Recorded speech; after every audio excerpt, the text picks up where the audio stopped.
Alright guys, well, what new firearm did H4T get?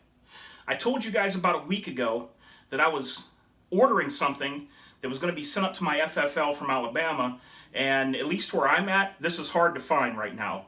But here it is, guys. The Mossberg Shockwave. This little guy is awesome.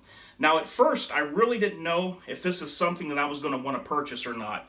I was kind of on the fence about it. Let me go ahead and take this scabbard off here. We'll talk about this in a minute.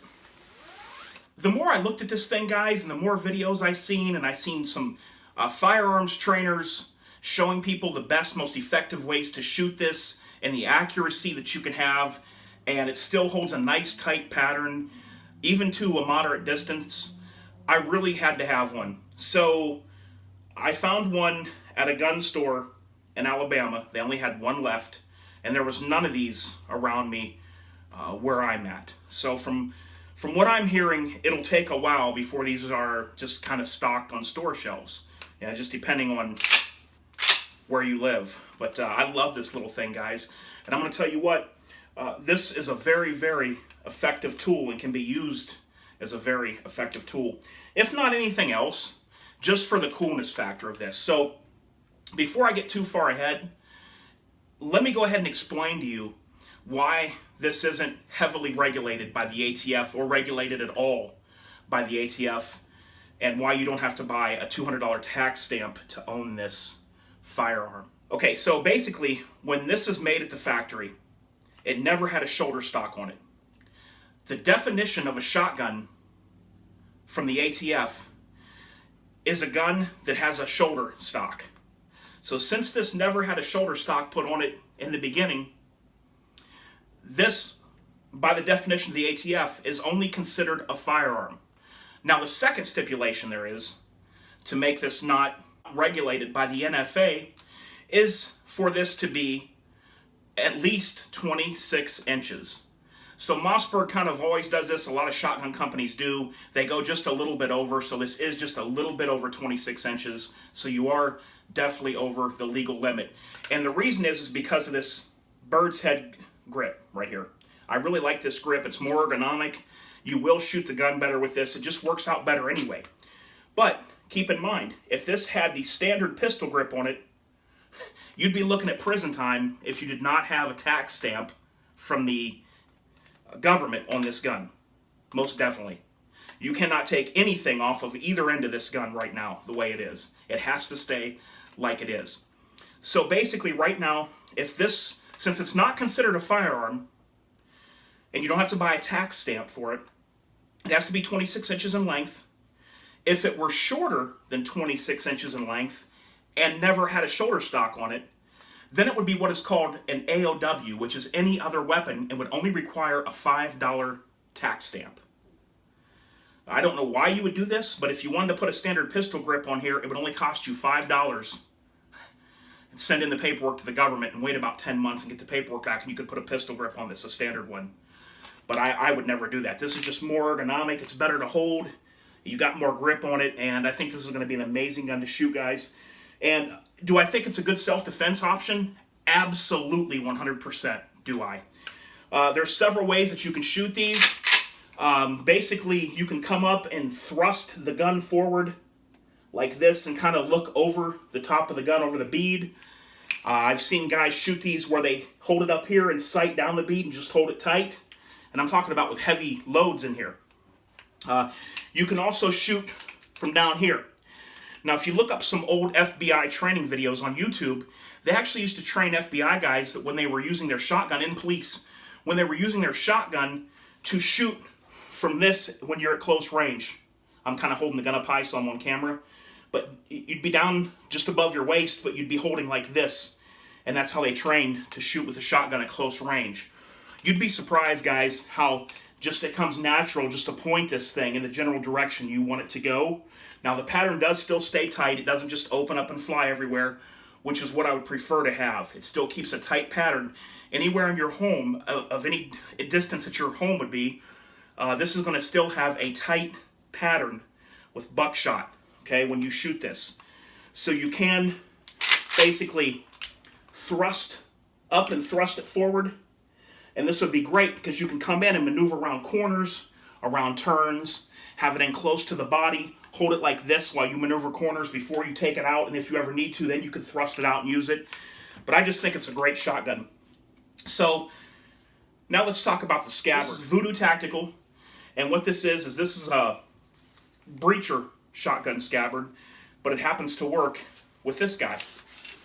And yes, the shotgun firearm is unloaded. I'll probably slip and call it a shotgun, but according to the ATF, this is a firearm.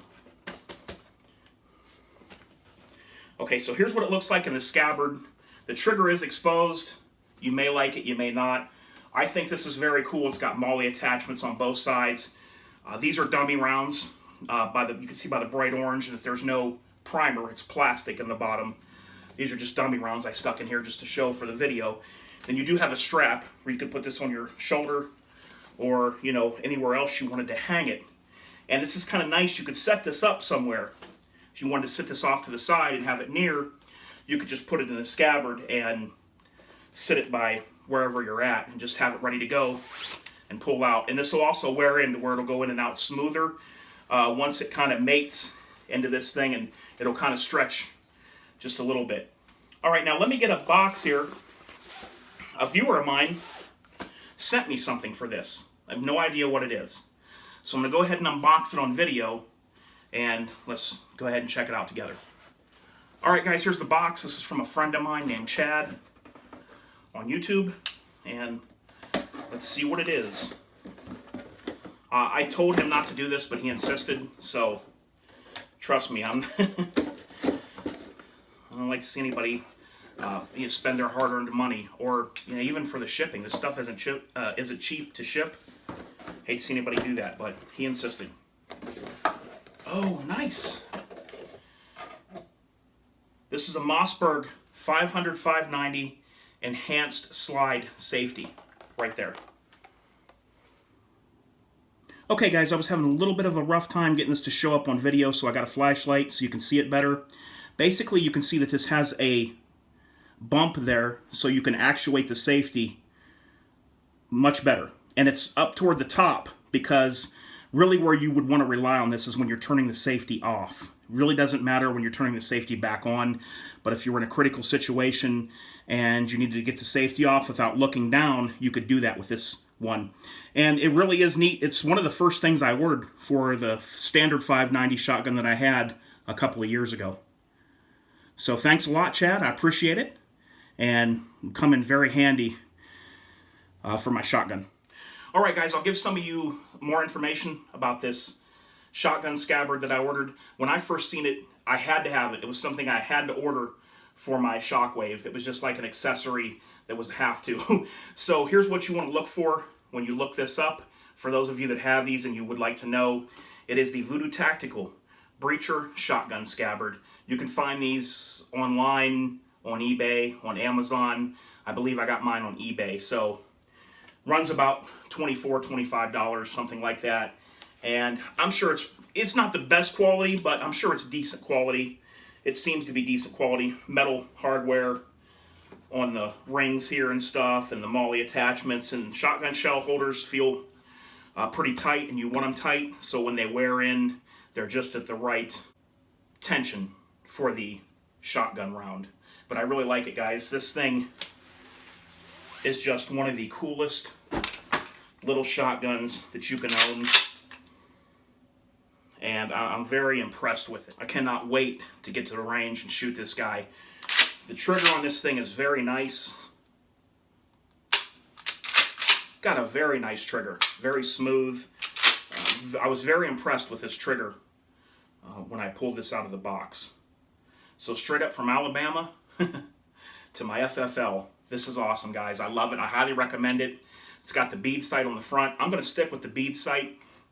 I'm not going to go with the XS big dot sight like I did on my 590A1 shotgun, because I like this, how it kind of looks old school, and the bead kind of goes along with that. Now, if you did want the XS big dot sight, it would help you with this as far as coming up from the stance of thrusting forward to use this in a self-defense scenario. It would help with that, I believe, if you had the big dot sight on there. but I just want to leave it like it is. I'll probably do the Velcro with the shotgun card and have rounds right here too. I think that would look really good on this, and also be very functional as well to give you extra rounds on board. So as I do those things, guys, I will keep you updated. But until next time, here it is, guys. I love this thing. You got to check one out when you can. All right, guys, until next time, this is H4T, and I'm out.